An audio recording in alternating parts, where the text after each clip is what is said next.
Good morning! Good morning mga palangga. It's been a while na hindi ako nakapag-vlog. So, here I am again.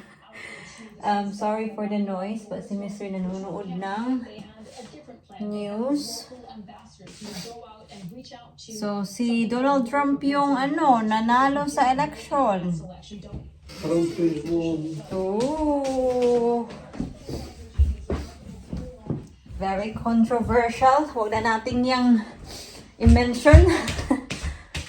So, 11 o'clock na dito ng umaga. Supposedly, meron akong dentist appointment for today.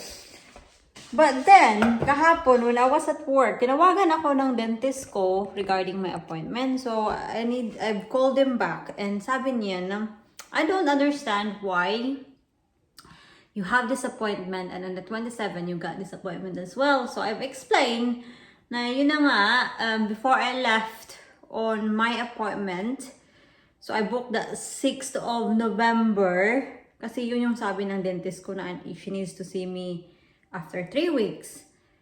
And then 2 days after that, I've called them because I said nga sa sa receptionist nung tinawagan ko is I had an x-ray done and then may nakita sila dito sa right tooth ko. So, I would like to have a tooth extraction. And yun, binook niya yung 27 of November.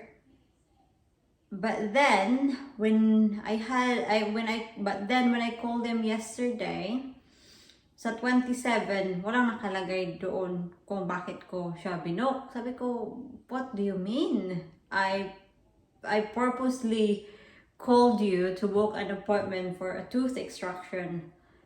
So sabi niya, wala talaga, but tatanungin daw niya yung dentista. So parang 50-50 pa ata mga loves ba ngayong 27. Gusto ko talaga na mapabunot ang ngipin ngayong 27. Kasi sila dito, they're very hesitant to have a tooth extraction. Feeling ko, magbunot sila dito ng ngipin is that's the last resort na. Sabi ko, why just take it out? Take it out para wala nang problema. Kasi I don't want to have a problem, in the future with this tooth. Kasi yun na nga, meron silang abscess na nakikita dito.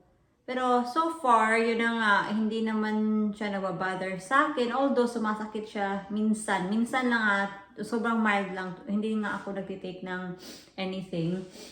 Pero, kaya ayun, today, wala akong lakad. Dito lang tayo sa bahay.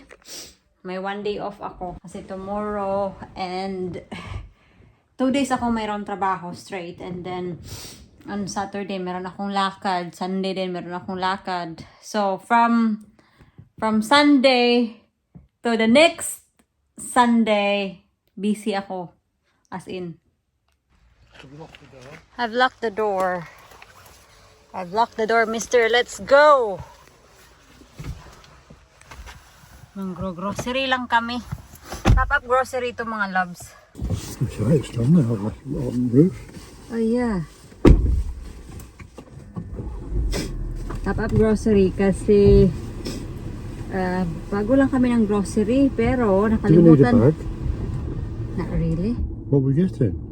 I think we better have a bag, don't you? Okay. Just get one bag. Alright. Wait lang, tatapusin ko yung sasabihin ko kanina. She forgot the bag.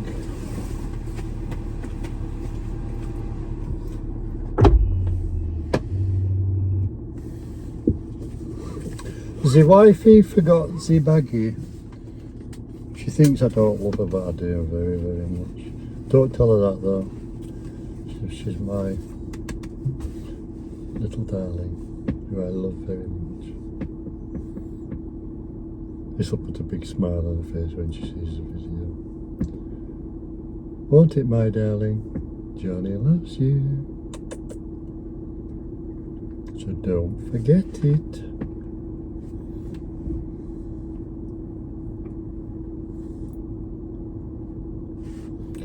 Here comes Johnny. I think we need that now.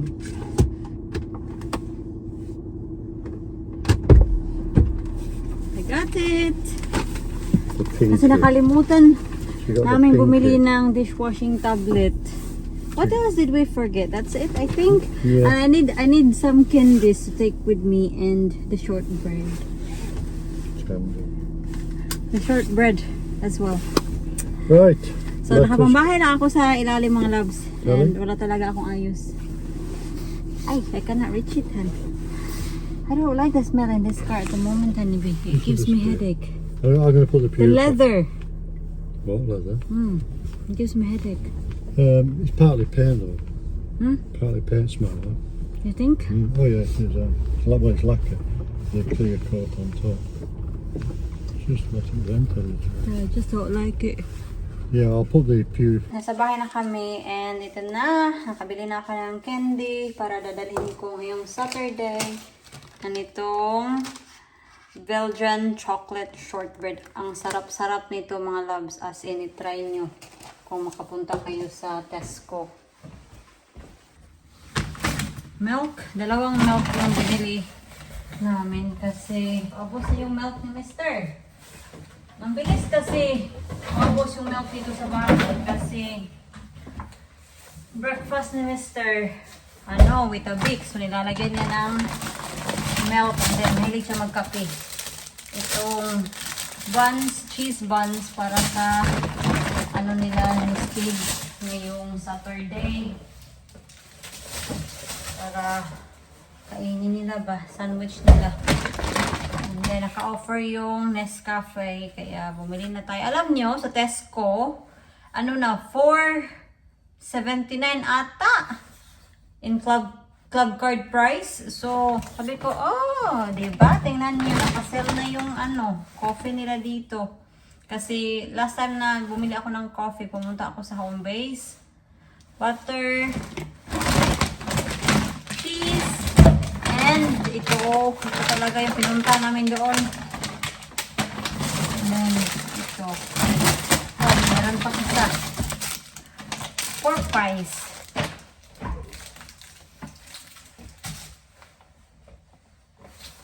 Yun lang yung bili namin.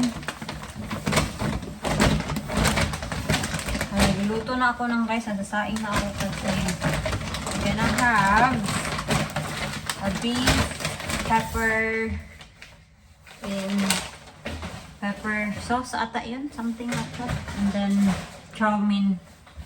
Yun yung hapunan namin. Ang sakit-sakit talaga ng aking mga kasikasuhan mga palangga. Feeling ko, magkakasakit ako ba? Like, having a cold. Hopefully, wag naman sana kasi from tomorrow until next week talaga, I am so busy. Walang time na magkasakit. Kaya please, wag naman sana. Hello, good morning. Good morning mga palangga. Good morning, Mr. Recycle. Yes, recycle day today. And ako ay may trabaho. It's not recycle. It's non-recycle. So, may iwan na naman si Mr. dito sa bahay. Na dito? 6:53 na. I need to set off na. Kasi malilate na talaga ako nito ba.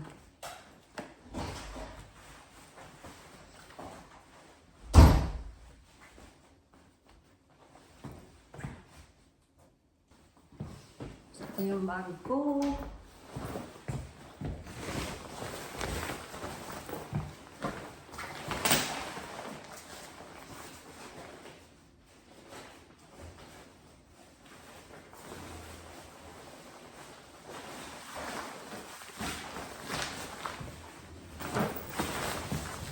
Ito yung baunan ko. Ito yung dinadala ko na lang sa hospital. Instead yung proper lunch bag ko. Kasi madami kasi yung malalagay dito.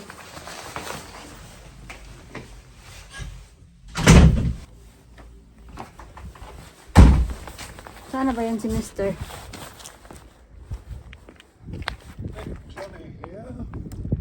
Bye-bye. See you later, sweetheart.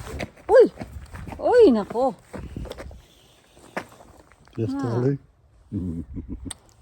Love you, darling. Love you too, sweetheart. Take care. I will. See you Drive later. safely. See you later.